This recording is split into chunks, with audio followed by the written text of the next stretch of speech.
உபாகமம் 28:8வது வசனம். கர்த்தர் உன் களஞ்சியங்களிலும் நீ கையிடும் எல்லா வேலைகளிலும் உனக்கு ஆசீர்வாதம் கட்டளையிடுவார்.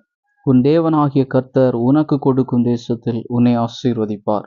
இந்த வசனத்தின் அடிப்படையிலே நாம் பார்க்கும் பொழுது, ஆசீர்வாதம் நம்முடைய வாழ்க்கையின் ஒரு பகுதியாக காணப்படுகிறது. இங்கே களஞ்சியங்களில் ஆசீர்வாதம், உணவு, பொருளாதார பாதுகாப்பு, தேவையான அனைத்தும் நிறைவாக கர்த்தர் ஆசீர்வதிக்கிறார் என்பதை இந்த வசனத்திலே பார்க்க முடிகிறது. அது மட்டுமில்ல, அடுத்து பாருங்க, கையிட்டு செய்கிற வேலைகளில், அப்படின்னா நம்ம செய்கிற தொழில், நம்முடைய வேலைகள், நாம் செய்கிற ஒவ்வொரு காரியங்களிலும் கர்த்தர் நமக்கு ஆசீர்வாதத்தை கட்டளையிடுகிறார்.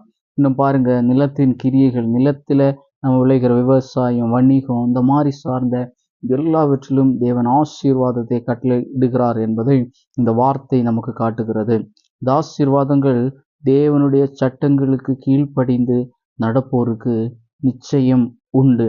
அவரை நம்பி அவரது வழியில் நடக்கிற ஒவ்வொரு மனிதர்களுக்கும் இந்த ஆசீர்வாதங்கள் உண்டு என்பதைத்தான் இந்த வசனம் நமக்கு தெளிவாக காட்டுகிறது.